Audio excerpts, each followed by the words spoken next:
Okay, let me try Scarlet some. But yeah, this is Scarlet actually also has a pretty hard time with Johnny, and this is why. Because straight force balls are really, really good anti-zoning tools because they're so fast, you know? They're so fast that you really have to watch out for them. I think definitely the fastest projectile in the game, right?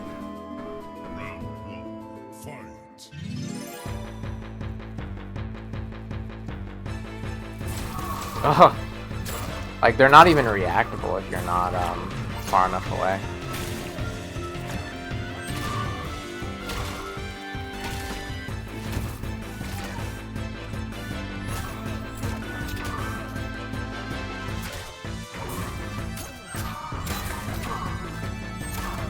Of course, with Scarlet, I'm much more comfortable.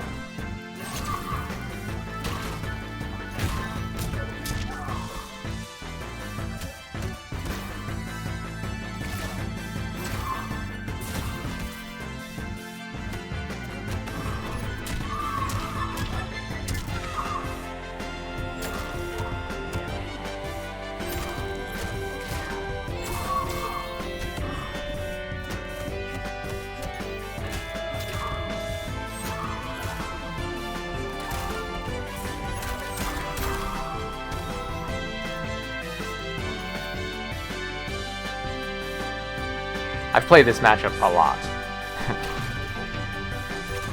Because of old Dante. It's alright.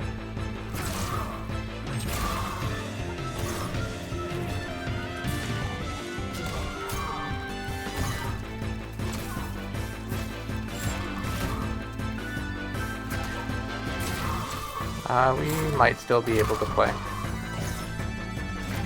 Depending on how long I'm around for.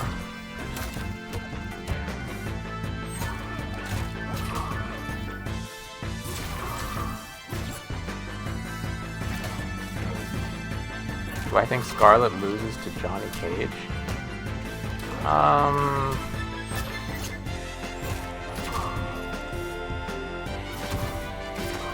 I don't know. Maybe.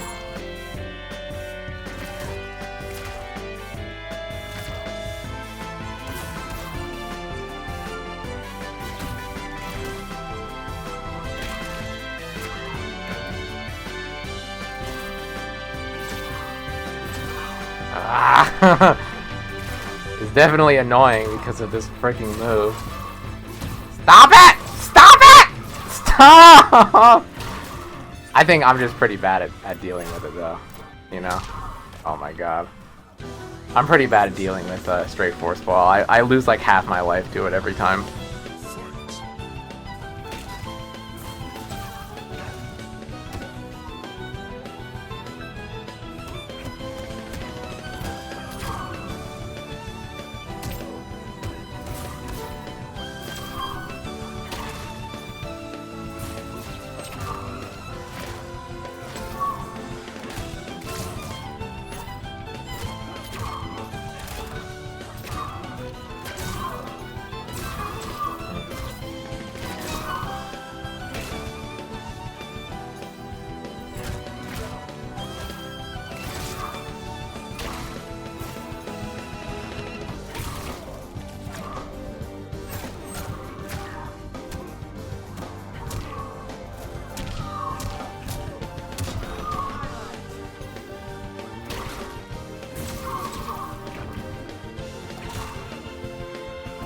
Ugh.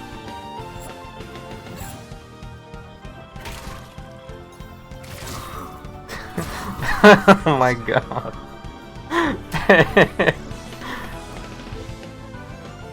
You need to flawless block them, right? If you try to duck them, then you're giving him too much control over the neutral.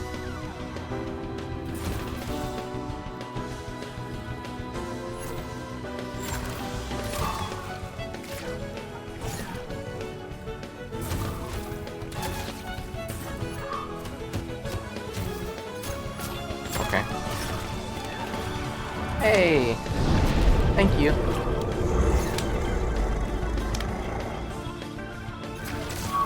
Thank you for the host. How's your stream, Vanity Plays?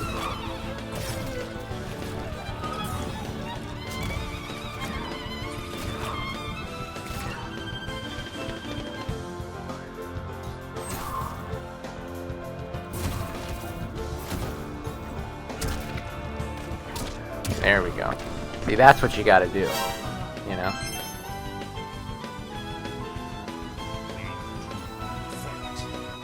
Buff Shao Kahn. No one wants Shao Kahn buff. Shao Kahn players do not want Shao Kahn buff.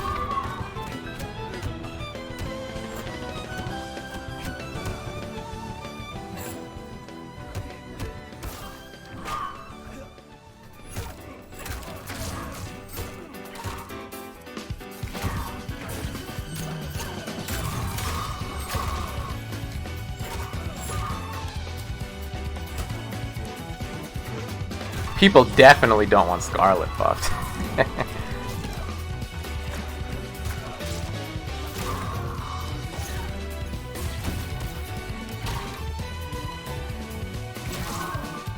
Scorpion, eh?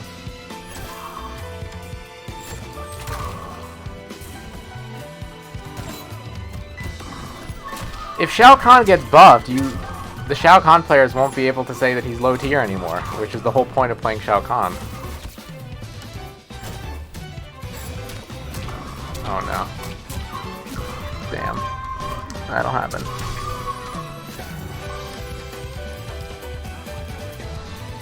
Shao Kahn players play Shao Kahn because they want to say that they're playing a low tier character. They'll be robbed of that if he gets buffs. Ah. That's unfortunate.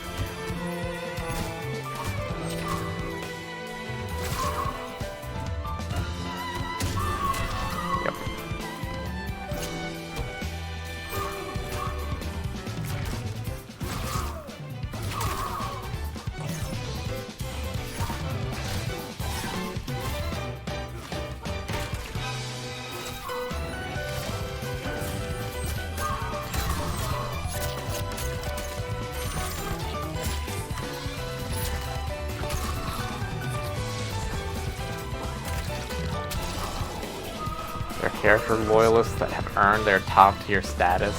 Nah.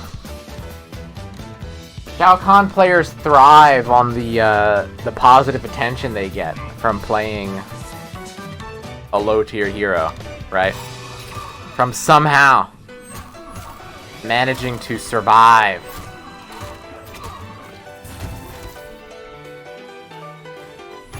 With such a horrible garbage character. And they can also use that to soften the blow of any losses they receive. Because it's like, oh well. I mean, they were playing, you know, Liu Kang, and I was only playing poor old defenseless Shao Kahn. So really, I won. Because I won the moral battle of not picking a top tier character.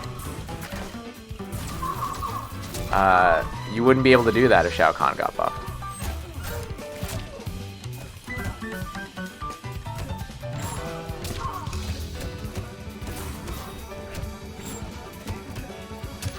Of course, the best thing that you can do, if you really want to game the system, is manage to find a character that's actually really good, but convince people that the character is bad, which is what the Scarlet mains have done for me. Because I get the attention of a low tier main without actually the struggle of playing a bad character. It's great. It's really great. Like, I love how popular I am among NRS players because they think I'm playing a low tier character. Hello. Welcome back, YouTube. Imagine if they knew.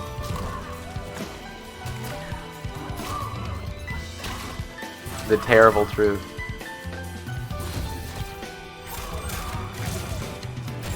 Nice. Good block. Yeah, that's what I'm saying. Scarlet is really good. Scarlet's S tier. That's what Sonic Fox put her at as in their tier list, right? S tier, S minus. Yeah, Scarlet is great. So I get the best of both worlds. I've never experienced it before. I've had some experience getting low tier recognition while playing a character that was actually not very good. And I've had some experience getting, you know, people complaining because I was playing a top tier character, but at least my character was really good. But I've never gotten both at the same time until Mortal Kombat 11. Because NRS players are just so bad at figuring out which characters are good in this game.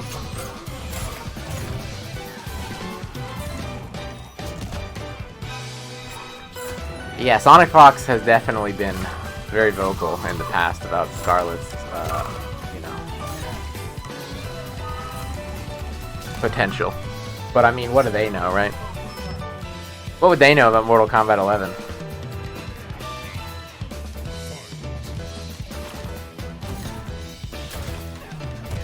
Not like they've won tournaments with more characters than any other person in the world.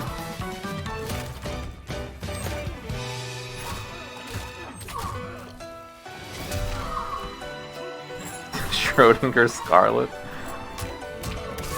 Yeah, I like that one. They also said Sub-Zero's forward 2 is reactable. It is! Didn't you see people reacting to it at WePlay?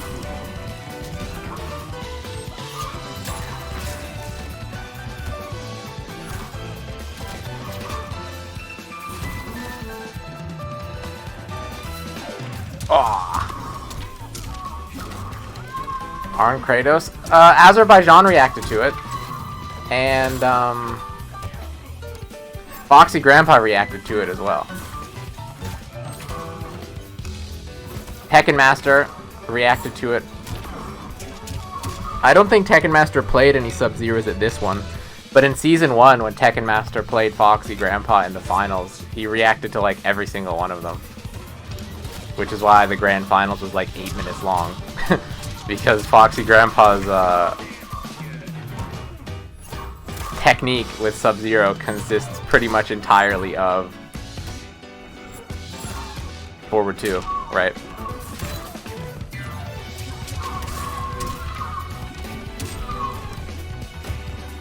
Foxy Grandpa is a very, like, I'm just gonna do this. And if you are good enough to beat me, then fair enough. Right? Like, he just tries to develop a strategy that is not, you know, that's, like, hard to... Aww, I always miss that combo. That's just hard to beat execution-wise, right?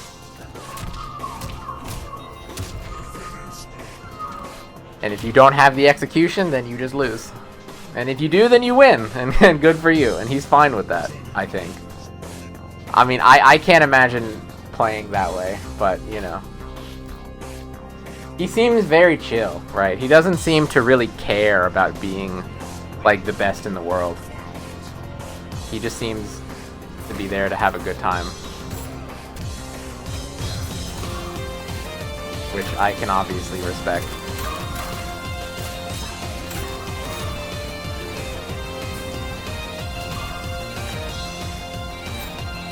But yeah, Tekken Master reacted to forward 2 very consistently.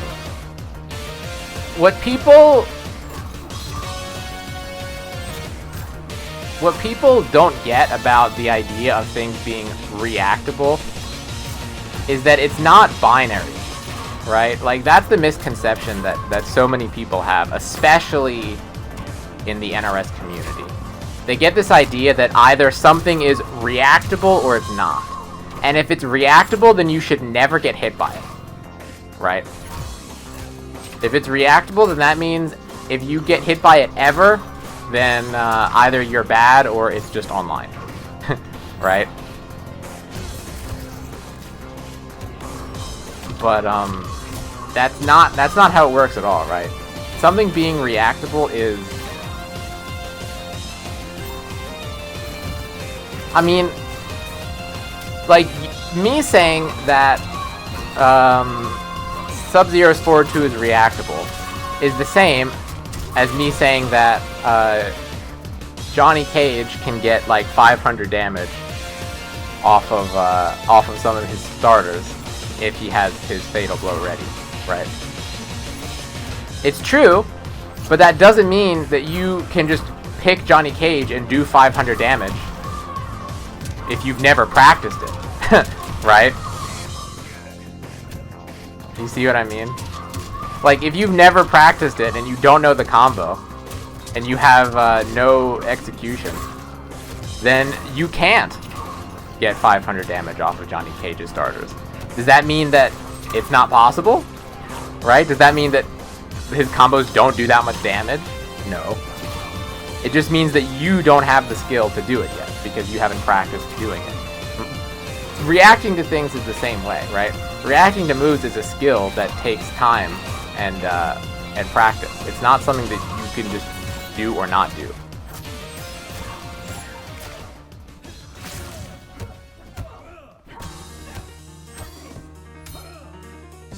He really does not want to get fatally blown.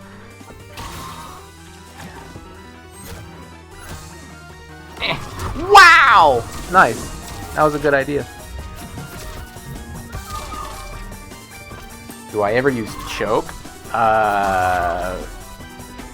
Yes. I do. That was a nice fatal blow. Yeah, it's not can you react to it or can you not. It's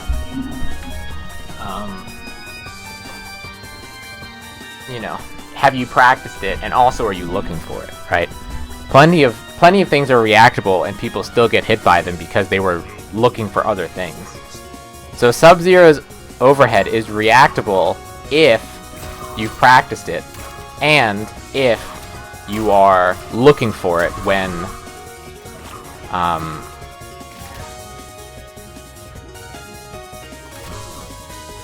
Sub-Zero uses it. And if both of those things are true, then you'll be able to block it.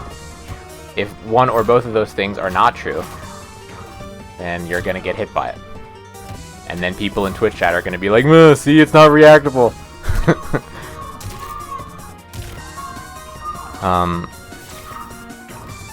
This is the truth. I am no longer paying attention at all to these games. I'm sorry, Getreked.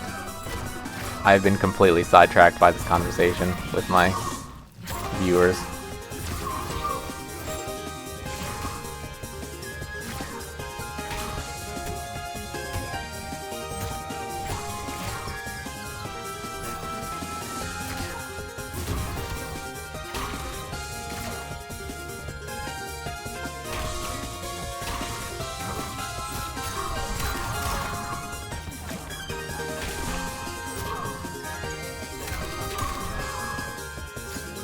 Gotcha.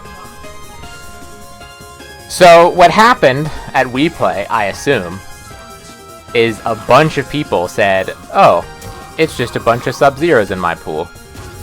That's okay. We're playing offline. I'll be able to react to his overhead. And then never actually practiced doing that.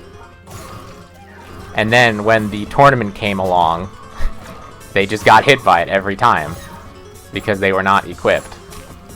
There were, honestly, there were a lot of players that I was kind of disappointed by. I mean, I know it's like weird to say that because obviously they are all much better than me, right? But there were a lot of players I was expecting more from. In terms of like, some of them it was obvious that they had not prepared nearly as much as they should have. Or that not as they should have. I mean, they can choose how much they want to prepare, right? But as I thought they would. Based on how much money was at the tournament and like how much NRS players usually care about like big tournaments with lots of money, I expected that more of them would have like done some serious preparation for the specific matchups they were likely to fight. No one was ready for Rewind's Kano! No one knew what to do about it.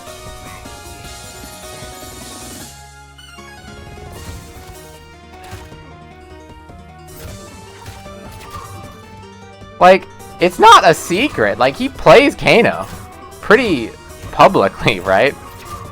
Like, you would have expected that they would at least have been like, well, let me just take a day, like half an hour, and just see what the deal with this corner pressure is and like how I can get out of it. A lot of them weren't even ready for Stomp, like Shiva Stomp. That really surprised me. Like, how are you going to show up to this tournament and not know how to deal with Stomp with your character of choice? Right? Like, you know that someone's going to pick Shiva against you.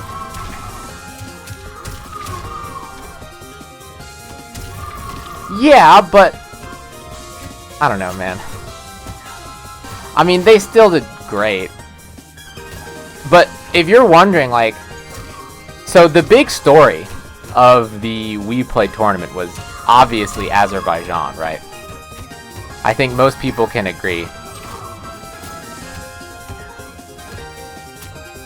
Nice.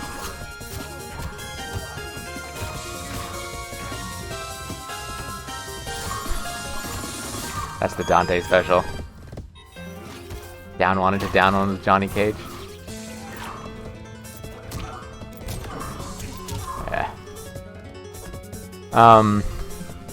The big story was Azerbaijan super outperforming his expectation. But if you watch him play, it's very easy to see why.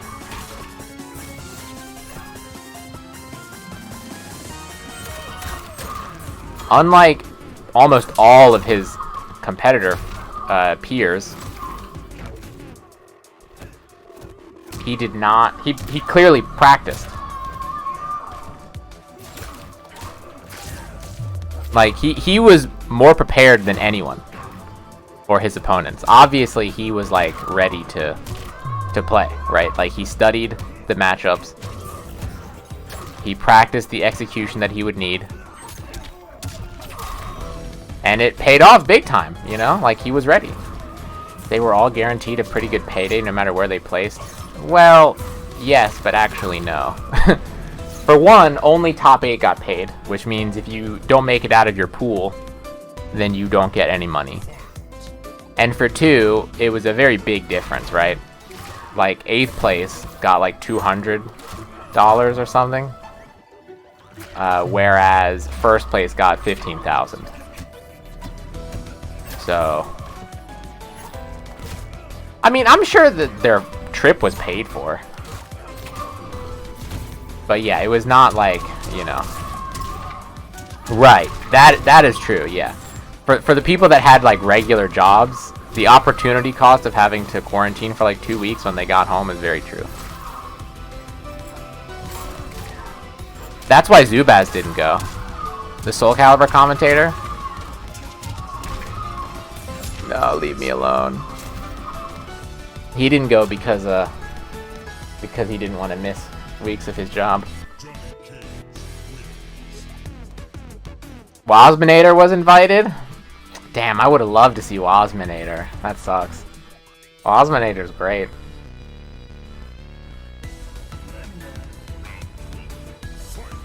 You know, he's a fan of mine. I mean, not really. But he did tell me that watching me changed his mind about Scarlet. Which, I'll take it. Yeah, I guess. You know, if you're like Rewind or Combat, then you can probably assume that you'll get like top 5, even if you don't practice. But then look what happened, right? Combat didn't. He didn't make it out.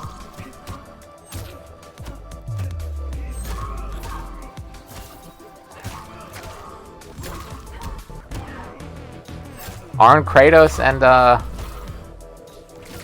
and Azerbaijan made it out instead of Combat.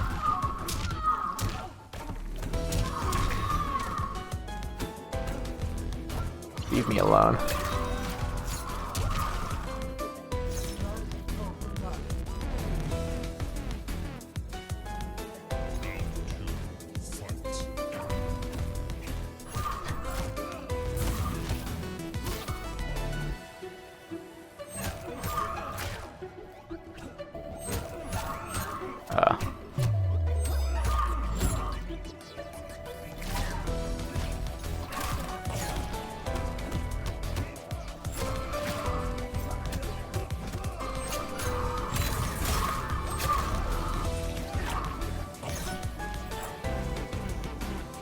And let me tell you, when offline tournaments come back, there are going to be some surprises for these top MK players, you know?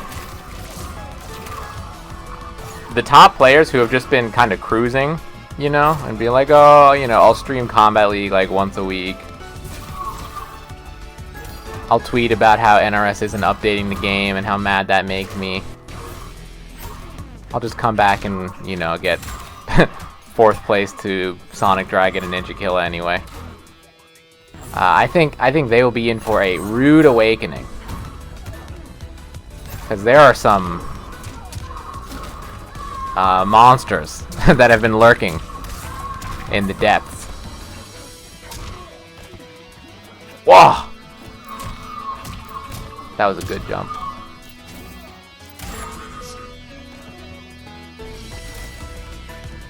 Yeah, hijinks, exactly. I think hijinks is definitely going to, like, annihilate those people when offline tournaments come back. I mean, I could be wrong, and maybe I'll look really silly when, like, Scar 3-0's hijinks in 6 months at an offline major. But people like hijinks, I think, are going to be a real unpleasant surprise for the old NRS players who have not been practicing. People like Getreked right here. I mean, this guy, like, you guys have seen what he's been doing today, right? People like Dante, people like Asuna, right? Imagine Asuna unleashed upon the world when when offline tournaments come back. Jesus. She's going to blow these people's minds with the things that she's capable of. I mean, people like me, right? I think you could put me on that list. I'm way better than I was a year ago. Like, it's not even comparable. I'm, like, really good these days. I don't know if you guys have noticed, but I'm actually quite good at this game.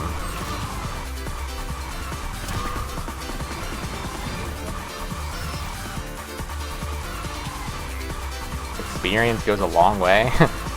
I mean, it does not go as long a way when you play a game that only lasts for like 2 years and then gets replaced. Right? The experience they have is mainly with previous games that don't exist anymore. I don't know how much their Injustice 2 and MKX experience is gonna help them. You always considered me a top player? Well, that was a mistake.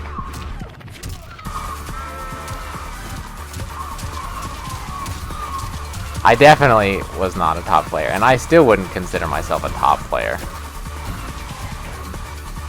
I don't know if I ever talk about it this way on stream, but I tend to rank players on like a tier system, you know? Like, I think about players in terms of like A tier, S tier, B tier.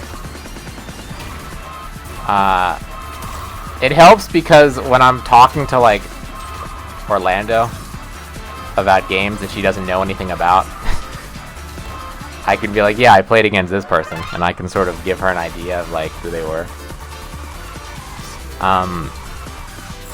Performing offline in general in a tournament, I mean, I don't know.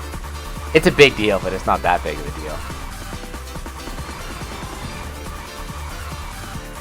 So like, you got your C tier players who are like one step above casuals, right? They're like in the community and they would beat their friends, but like they're probably usually going like 0-2, 1-2, 2-2 at the tournaments they go to, right? Then you got your B tier players who are like good. You know, usually they're like at a local scene. You might expect them to be like near the top of a pool. You know, like 2nd or 3rd seed in a pool, right?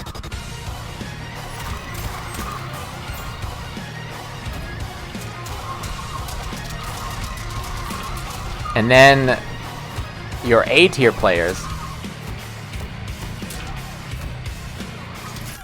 who are people who are very good and will almost definitely win against everyone other than either other A tier players or S tier players, and have the potential to occasionally upset S tier players, right?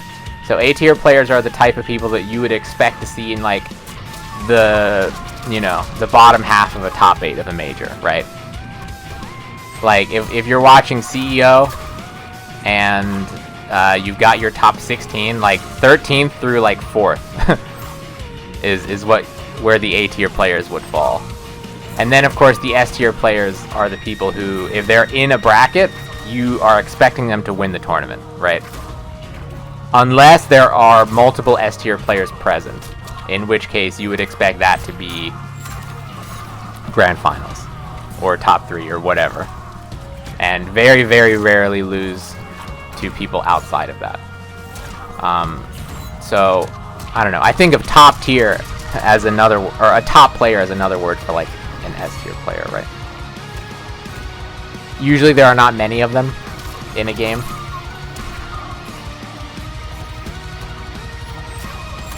Oh, that was a bad conversion on my part. Oh! So, for example, to put this in Mortal Kombat terms, I would say, obviously, Sonic Fox is an S tier player, Tekken Master is an S tier player, Dragon is an S tier player, Rewind,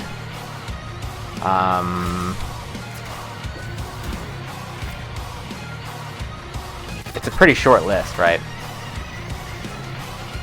I'm probably forgetting at least one or two. Ninja Killa, obviously, yeah.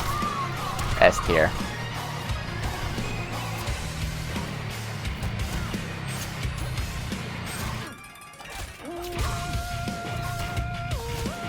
Bodying people online and then having that translate to offline success like Ninja Killa is rare. Well, bodying people online to the extent that Ninja Killa did is rare.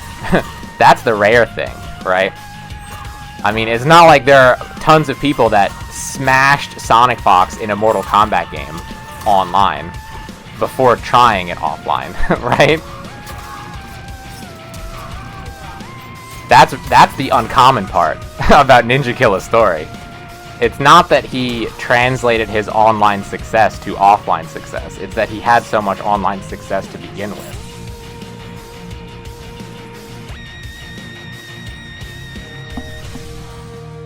So yeah, those are the S tier players, right? And then the A tier players are people like Hayate, Honeybee, Biohazard, Averk, Gur, and I think I'm probably an A tier player in Mortal Kombat at this point. I don't think I'm like at the top of A tier, you know, I'm probably like high A tier, where Gur is probably like top of the A tier, right? Gur only needs to be a tiny bit better before he's at the bottom of S tier. Some would probably make the argument that he already is in the S tier.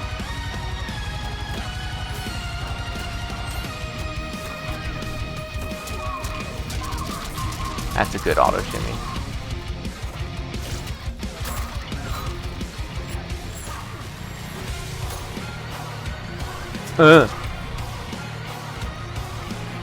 Combat definitely was S tier like a year ago, but he has been slacking big time. I don't think I could put him in S tier right now.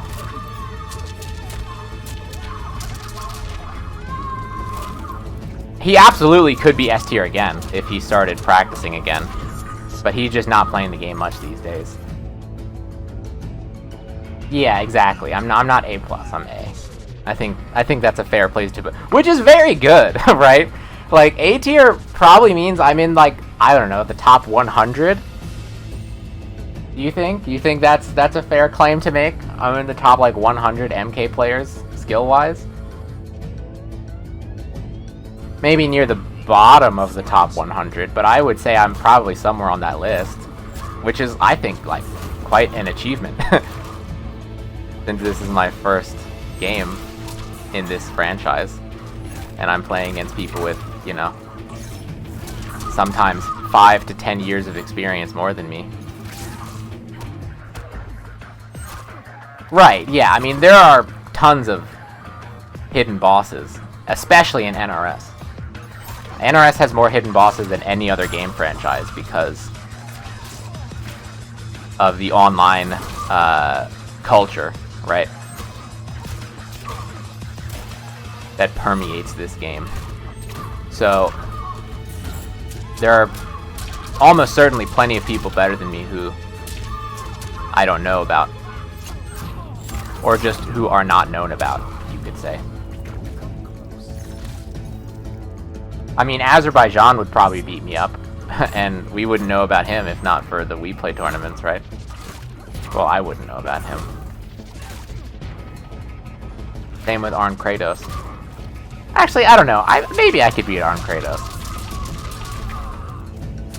I'd like to find out. I hope I get to play him one day. I mean, he's obviously, like, super good, but again, I am good too, you know? Like, I don't have this feeling that I used to have where, like, if someone is good, then I would lose to them, right? Like, I can beat good players. I have beaten good players.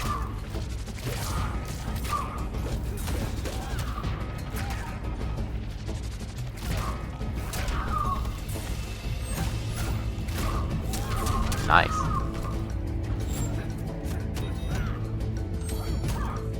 Whoa. Whoa, he does have the command grab! I was thinking, like, does he have the command grab? And he hasn't used it since then.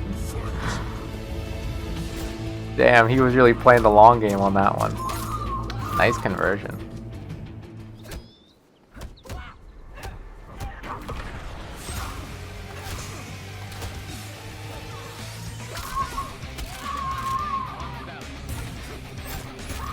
Thanks, man.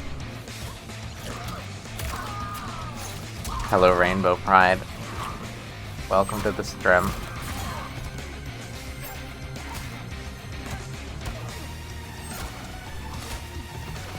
Nice to see you.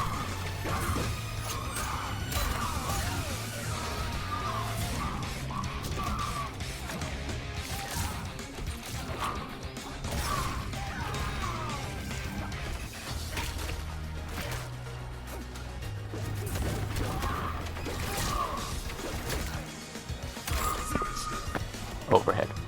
Hey, thank you. I don't know why my alerts aren't making noise, but thank you very much for following the stream.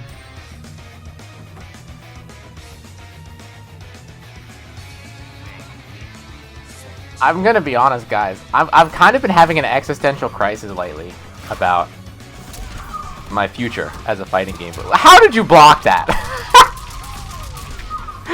You're gonna give me a second existential crisis while I'm having my first one, blocking moves like that. Unbelievable. Yeah, I've really been... Oh my god, he's too good. I can't beat him. I've been having a really, problematic thought series about how I'm gonna handle the next, like, I don't know, year. Because I know what I'm going to do this year, probably, right? I'm going to play Mortal Kombat, I'm going to play Soul Calibur, I'm probably going to play Guilty Gear when it comes out. But Project L is looming. Project L looms large on the horizon of fighting games. And it looms larger with every passing day, you know? Like, that game is coming.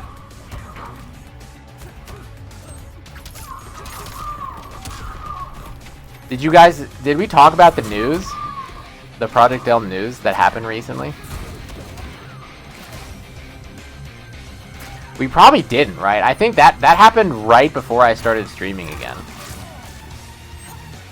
So maybe I can talk about it now.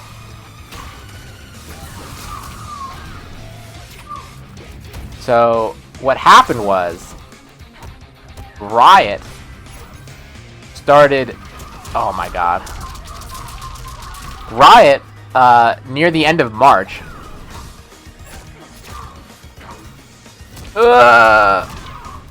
sent out emails to a bunch of people in the LA area asking them if they were interested in coming to test out a Riot game and having them fill out a survey, right? And the survey was all about like fighting game questions, you know? Like, what kind of fighting games are you playing? What kind of fighting games do you enjoy? How long have you played the genre for? And obviously, there's only one reason that Riot would be asking people about their fighting game preferences, right? Especially when you consider that the questions are being asked to people in LA, which is where Project L is being developed, right? That's where the headquarters of the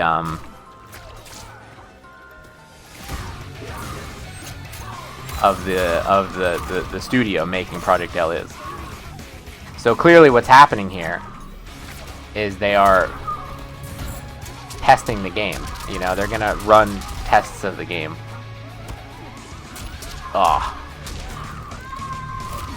With people. But the people who got these the people who got these emails were not like influencers, right? They were not streamers and pros and all that stuff. They were just random people who play Riot games. Just random people who play League of Legends and, you know, and Legends of Runeterra and all that stuff. So, what that means is, because what Riot usually does is they run tests with pros first, then they do tests with, you know, the public, right?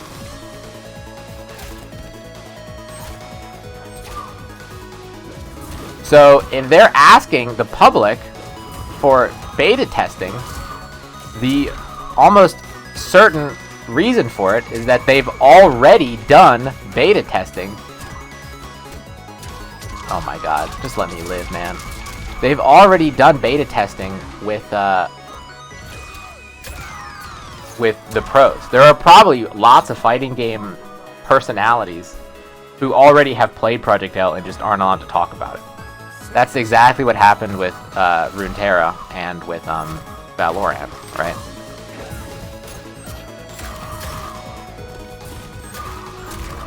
So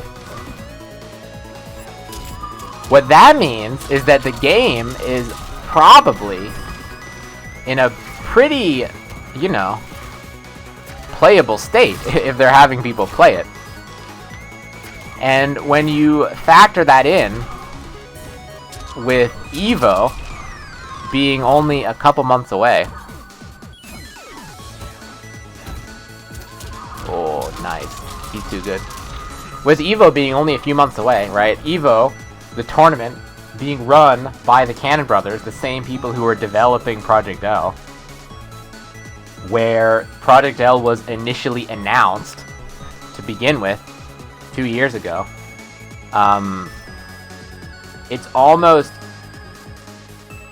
positive that we're going to get a Project L announcement at Evo this year. The exact nature of that announcement obviously could be a few different things. Thank you for following my stream.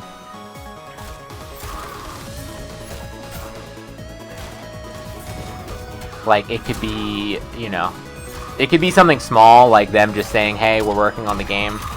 Maybe a little bit more alpha footage. It could be a trailer. It could be a name.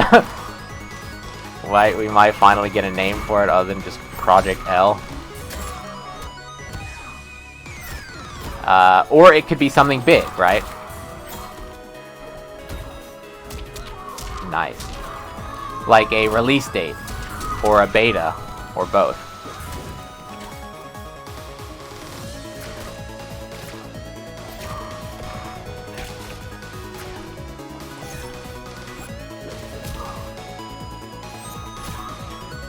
Oh. Runeterra Warriors? Could be. But it will probably be something.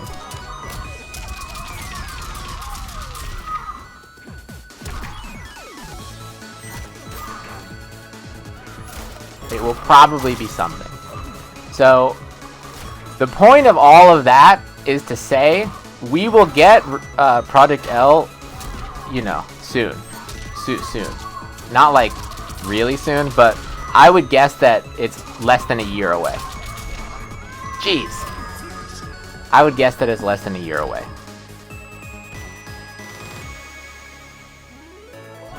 I wouldn't be surprised if it was released sometime in 2021, like late 2021, you know?